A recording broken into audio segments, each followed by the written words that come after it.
Welcome to the Patriarch Study. I'm Debbie Hammond. Let me begin by just asking you this. Have you noticed that everyone seems to love a good story? I suppose in my lifetime, I've probably heard 5,000 or 6,000 sermons and talks of all other sorts as well. And over, I've seen an audience perk up the moment the speaker begins telling a story. A major goal in our God of the Word studies is to grasp the complete story of the Bible from beginning to end. The second part of the book of Genesis, which is our text in this Patriarch study, is one of the best places in the Bible to find a continuous and enjoyable storyline, one that's packed with life lessons. In fact, I'm pretty confident you'll find it difficult at times to stop reading some parts of the story without continuing to their resolution. It's just that good of a story. Genesis gives us so much critical information necessary for accurately understanding the rest of the Bible story that we've devoted 2 out of our 8 God of the Word studies just to this one book of Genesis. The first 11 chapters were covered in the previous study, Beginnings. The Patriarch study covers the remainder of Genesis, chapters 12 through 50. Although these chapters only tell part of a much bigger story, it's an extremely important part. In today's introduction, I'm going to sketch the broader story of the Bible so we see where the patriarchs fit in. Then I'll review what was covered in Genesis 1 through 11, briefly introduce the patriarchs, and end with a personal story and application. Throughout, I hope you'll be reminded that God is writing a story that will be known and celebrated throughout eternity. So let's begin by just spending a few minutes sketching the broader story the Bible tells. The opening chapters of Genesis record the primeval history of creation, mankind's fall into sin, a cataclysmic flood sent by God to purge the earth, and the emergence and spread of the nations as we know them today over the earth. We also find our first hint that God has a plan to restore and redeem his fallen creation. He promised to do so through the seed, the offspring of the woman, a deliverer. Messiah is the Hebrew term. And this promise is first hinted at as early as Genesis 3:15. Now, the history in Genesis 1 through 11 clearly makes the point that because of sin, the inclination of mankind is self-interest, not God's interests. Therefore, God inaugurated his plan by choosing one man in whom he would work to build faith and through whom he would build a nation that would represent his interests in the world. Abraham and his family, who eventually became the nation Israel. Genesis 12 through 50 introduces the patriarchs of this family. God entered a covenant with them, guaranteeing very specific promises, including a land of their own, that was Canaan, many descendants, and blessing both to them and through them to the rest of the world. At the end of Genesis, we learn that as a result of a famine, Abraham's family left Canaan and went to reside in Egypt. Well, the book of Exodus opens 400 years after the end of Genesis, and the Israelites, or Hebrews as they were first called, had become a sizable group. The Egyptians felt threatened and forced them into slavery. So God used Moses, a Hebrew with an unusual personal history, to lead his people out of Egypt to Canaan, their promised land. En route, God and the fledgling nation entered a covenant. The covenant had stipulations, civil, moral, and ceremonial laws by which the people, the Hebrew people, the Israelites, were to be governed. Now, according to the terms of the covenant, if they obeyed God's laws, things would go well for them. But if they didn't, they'd meet disaster. The laws were intended not only to protect young Israel, but also to teach Israel more about God's character, since they were his chosen representatives. As it turned out, it was actually Moses' successor, Joshua, who led the Israelites in the military campaign to take Canaan. The Lord granted them impressive victories, and each of the 12 tribes of Israel received a land inheritance. But they failed to obey God's command to take possession of all of Canaan, and as a result, suffered at the hands of raiders. Overall, the next 300 to 400 years was a dark time in Israel's history. Whenever their oppression by raiding peoples became great, and they cried out to the Lord, he raised up a military leader called a judge to deliver them. Eventually, preferring not to be exclusively dependent on God's leadership and his appointment of a judge, Israel asked for a king. A king would produce an heir, a natural successor like their neighboring nations had. After all, waiting and depending solely on God alone is so uncomfortable, right? Much better, they thought, to have a natural succession of kings. Thankfully, God is bigger than our insecurities, and at times he even works through them to accomplish his plan. So God instructed the last judge, Samuel, to anoint Israel's first 2 kings, Saul first and later David. Israel quickly discovered that monarchy is only as good as the ruler on the throne. Under the leadership of David and his son Solomon, Israel reached her pinnacle economically, militarily, and spiritually. Under Solomon's less wise son, the nation split, with the northern tribes maintaining the name Israel and the southerners taking the name of their dominant tribe, Judah. For centuries thereafter, the northern and southern kingdoms were predominantly unfaithful to God. God sent prophets through whom he issued warnings. But when the warnings went unheeded over and over through many, many years, God eventually followed through on the terms of the covenant and brought disaster. The Assyrian Empire overthrew northern Israel, and roughly 150 years later, the Babylonians overthrew Judah. The people of Israel and Judah were forcefully carried off into captivity. Well, roughly 70 years after the destruction of the temple in Judah, in Jerusalem, God moved the heart of the reigning king of Persia to allow the captive Israelites to return to their homeland. Some did. Many didn't. Those who returned rebuilt the walls of Jerusalem and the temple. However, Israel wasn't what it had been. In his grace, God continued to speak to Israel through prophets who encouraged them to keep their eyes on God's promises.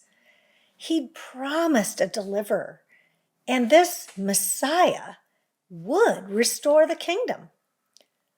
Unfortunately, The Jews believed that their primary problem was political, being controlled by other nations.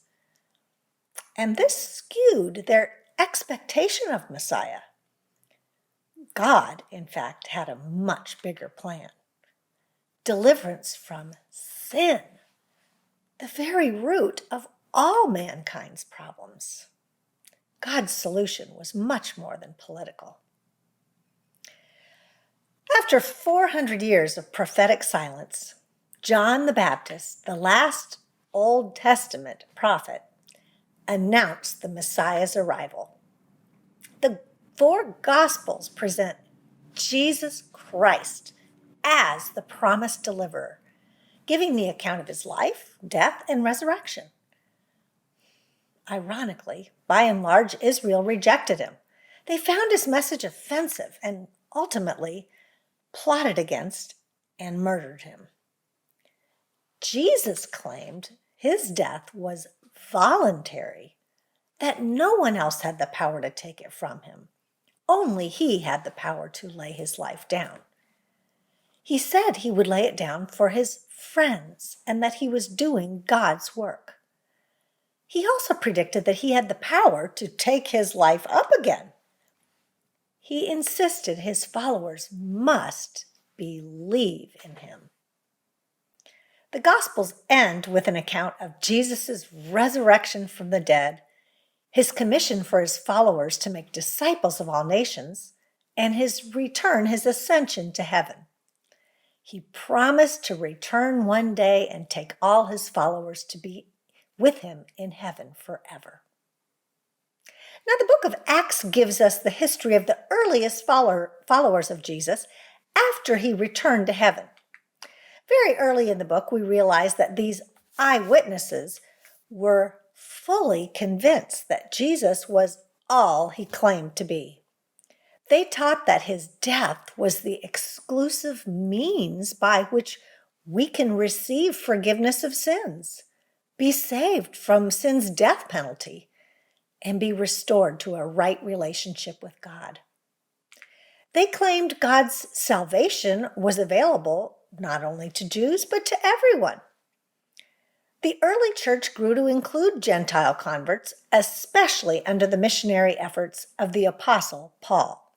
He, and other leaders, wrote letters of instruction to the local churches, fleshing out the implications of Jesus' teachings, including practical wisdom for everyday living and a more complete understanding of God's plan, tracing it in the book of Revelation to a glorious restoration of life, just as it was before the fall, that will carry on into eternity.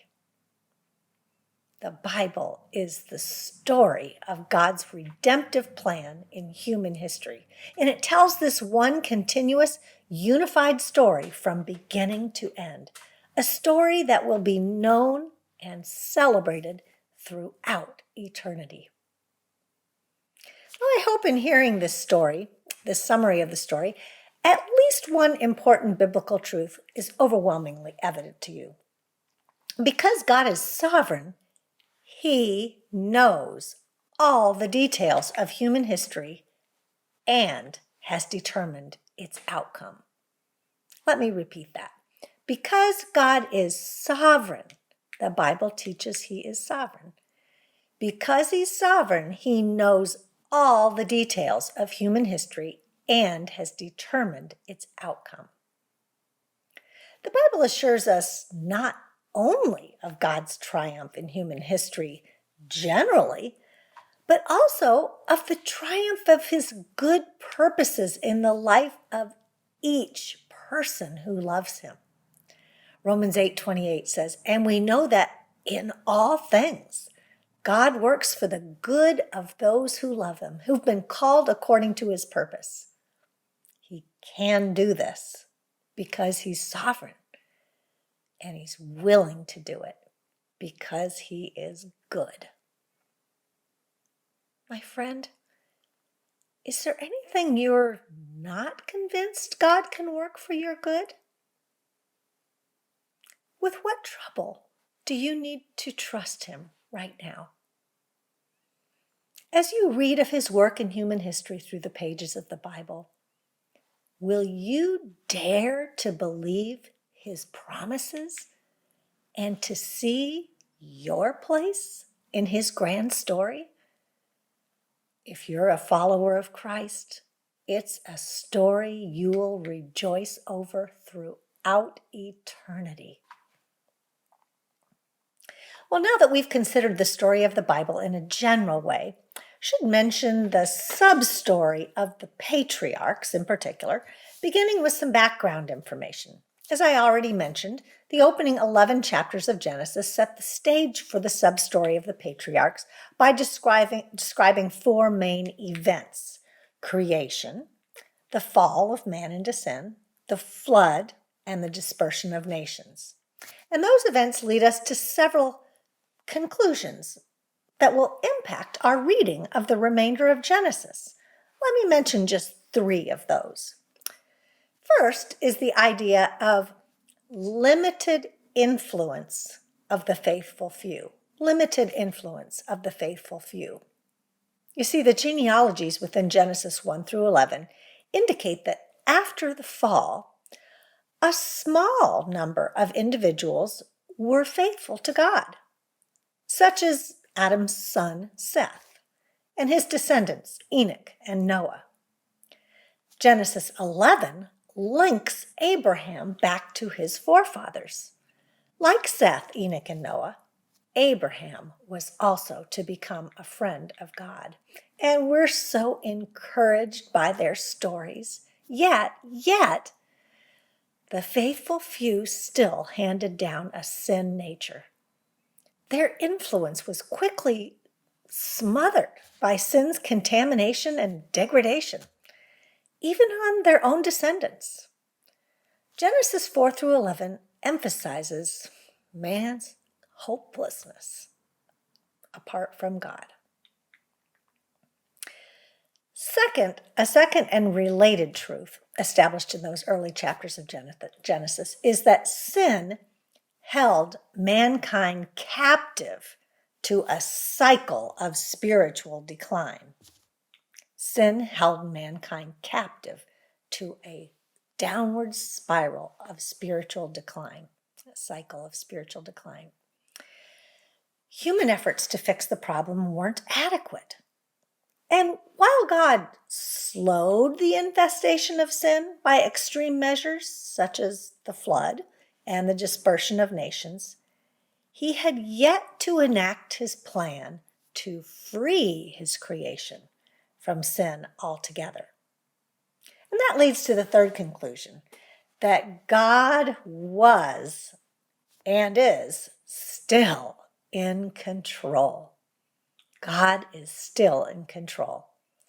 While sin dominates the world in Genesis 3 through 11, it doesn't commandeer God's story. The chapters leading to the story of the patriarchs emphasize the need for God's promised deliverer. And as we'll see, God used Israel's patriarchs to initiate his plan and bring the Messiah to earth. Now I should say a few things about the patriarchs themselves. Again, I'll give you three facts that are good to keep in mind when we're reading this part of the story.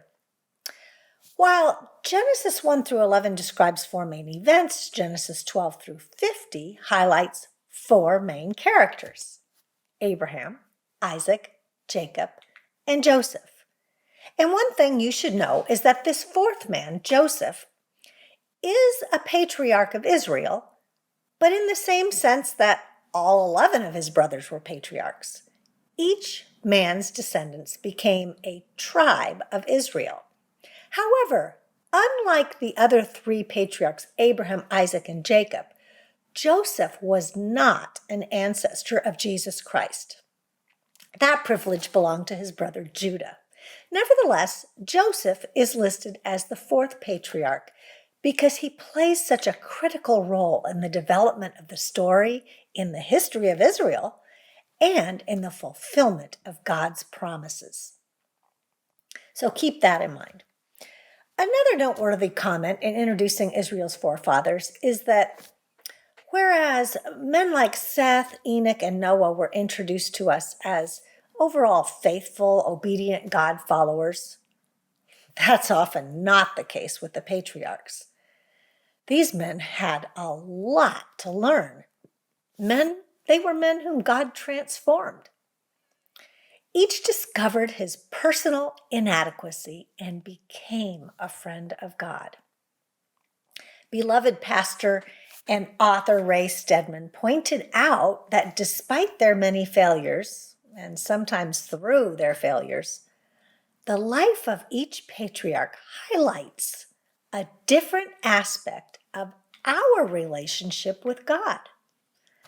Abraham's life is a portrait of faith. Isaac's life is a portrait of sonship. Jacob's life portrays sanctification. And Joseph's life pictures glorification. Throughout our study, we're going to explore these aspects of our relationship with God. The patriarchs were men who needed help. So finally, a common thread throughout the patriarch story is what appear as ongoing threats to the fulfillment of God's promises. Again, many of these threats result from the patriarch's own failures.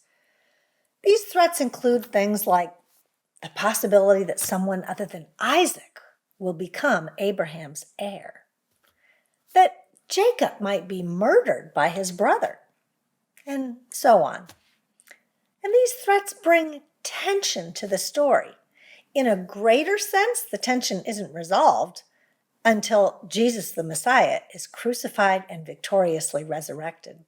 But there is some sense of resolution at the end of Genesis, and even more by the time we reach the book of Joshua. So, just summarizing, the part of the Bible in which the patriarch story is told is critical to understanding the means by which God determined to carry out his plan of salvation for all the world. More specifically, this part of the Bible helps us to understand that God's choosing and promises to the patriarchs launched his plan of salvation. He's writing a story that will be known and celebrated throughout eternity. You know, sometimes I find it easy to forget that the Bible characters were real people. Although our life stories, ours, aren't included in the pages of the Bible, it doesn't mean that our part in God's story of human history won't be known and celebrated throughout eternity. Just as God's work in the life of each patriarch was unique, each believer plays a unique role in that story as well. Psalm 107:2 says, "Let the redeemed of the Lord tell their story." So in order to encourage you to consider your own part in the story of human history, the grand story God's writing, I thought you might find it helpful to hear a bit of the story God's written so far with my life. It's really his story, and all to his glory.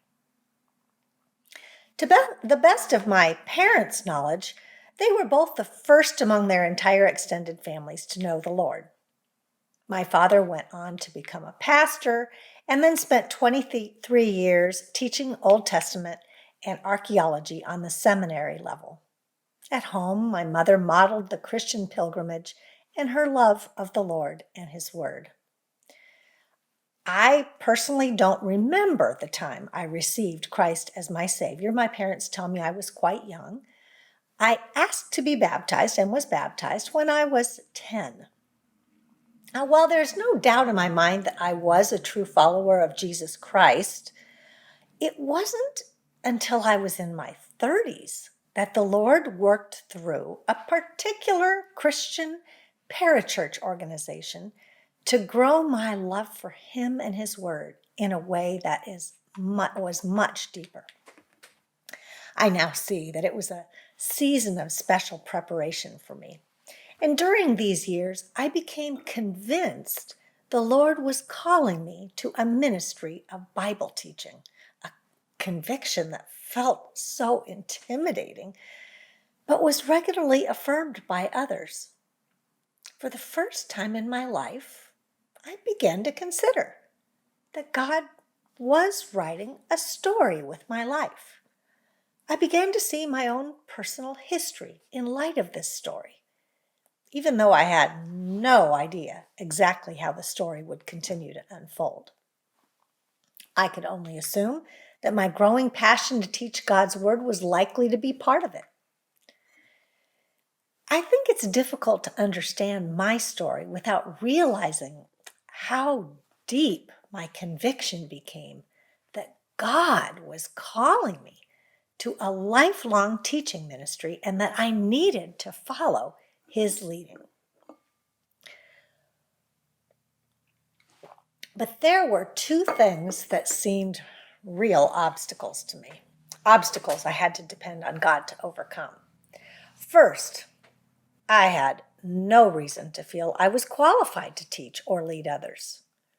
Yes, I had some training, but I knew that even this barely equipped me to serve the Most High God. The idea of talking before others literally terrified me. Second, although my passion to teach was great, the opportunity for me to actually do so rarely came. If others hadn't continued to affirm my calling, some quite adamantly, I would have had serious reason to doubt it. Because as it turned out, no clear opportunity to teach regularly presented itself for another 8 years. Well, when it finally came, oh, how I sensed God's pleasure and real personal fulfillment that I was doing exactly what He'd created me to do. But still, I sensed there was something more, something else God had in mind. At the time, I could only assume it must be additional responsibility in the venue through which I was already teaching. Now, my husband and I had always been interested in foreign missions. And about that time, our family began more serious discussions about the possibility of moving overseas. In fact, I spoke with the executive director of the organization I taught through about being used by them to teach the Bible in Kosovo, a place we'd visited and thought God might be calling us to. Much to our surprise, this was not God's plan. In fact, He wasn't calling us to move overseas at all. Nor was He going to lead me to continue teaching through the venue of that same organization. I had clearly interpreted the passions God put in me, but in retrospect, I realized I'd come to wrong conclusions about exactly how God wanted to use me.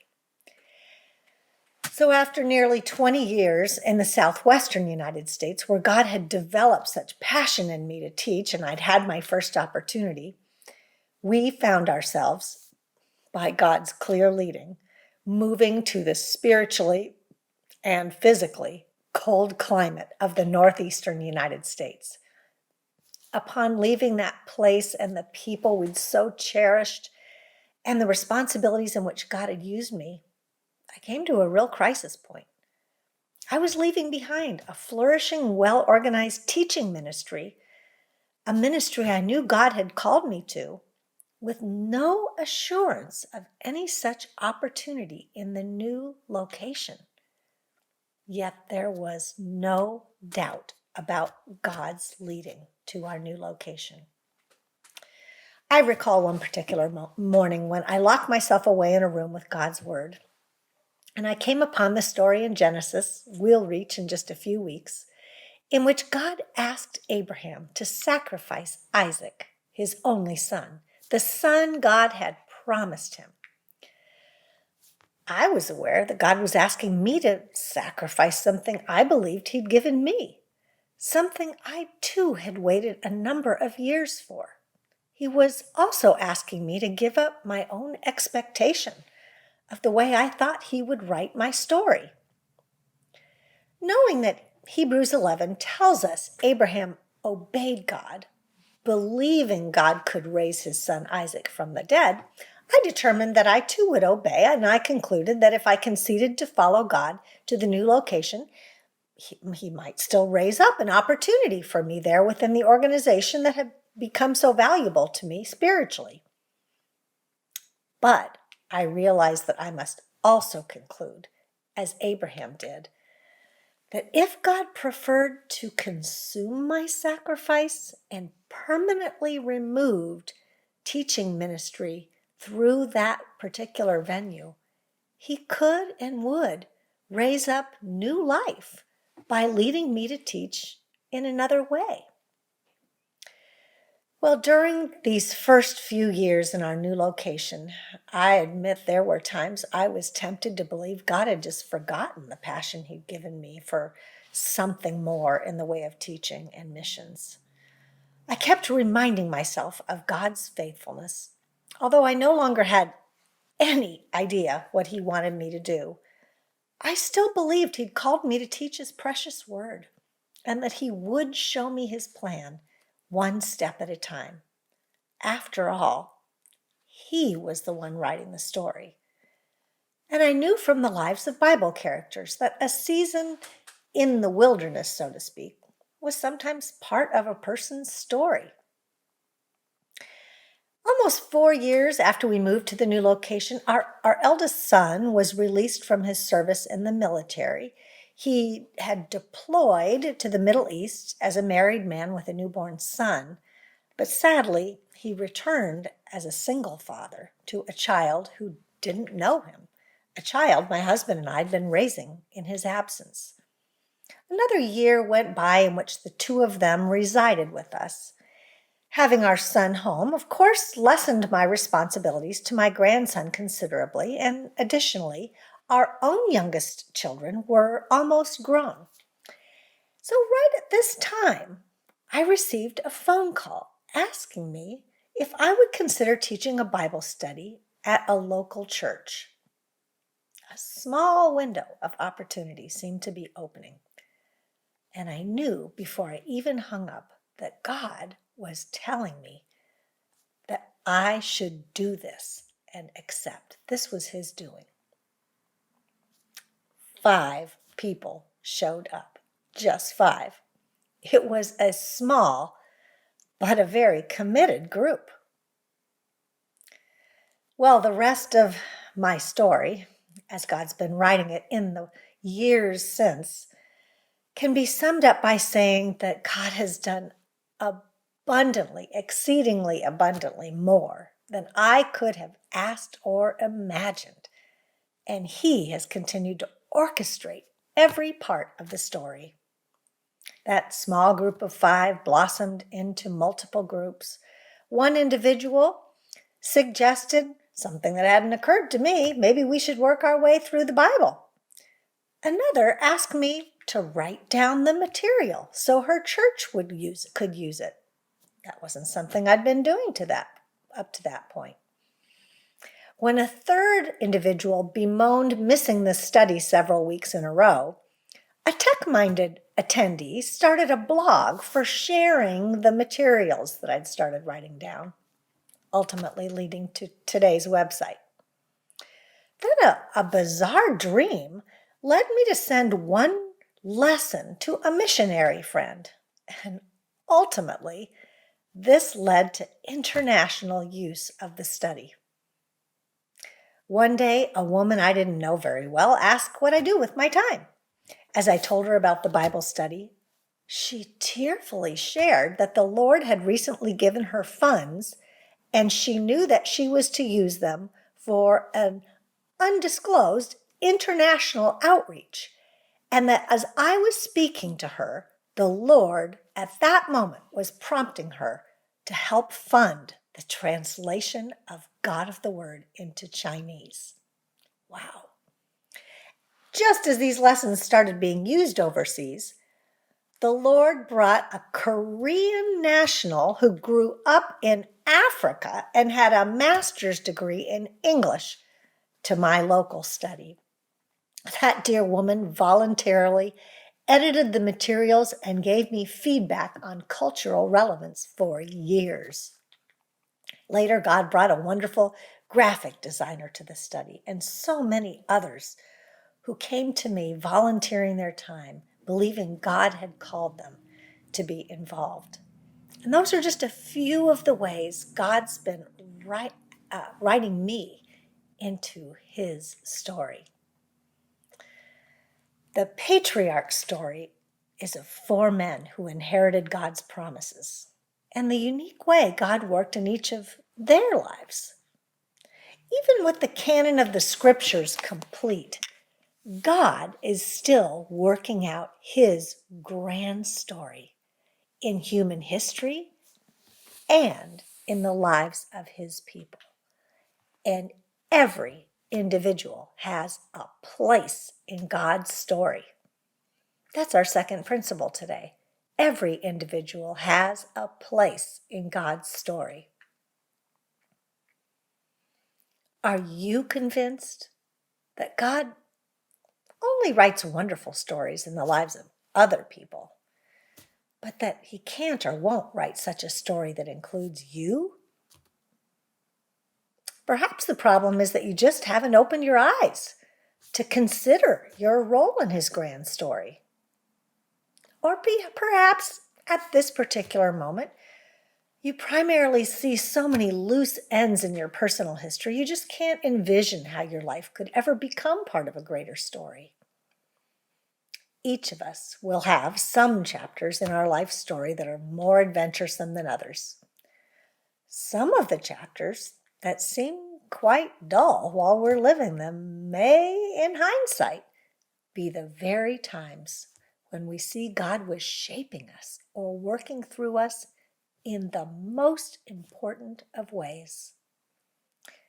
Will you ask God to give you the vision to see and the faith to believe that he is also writing a story with your life?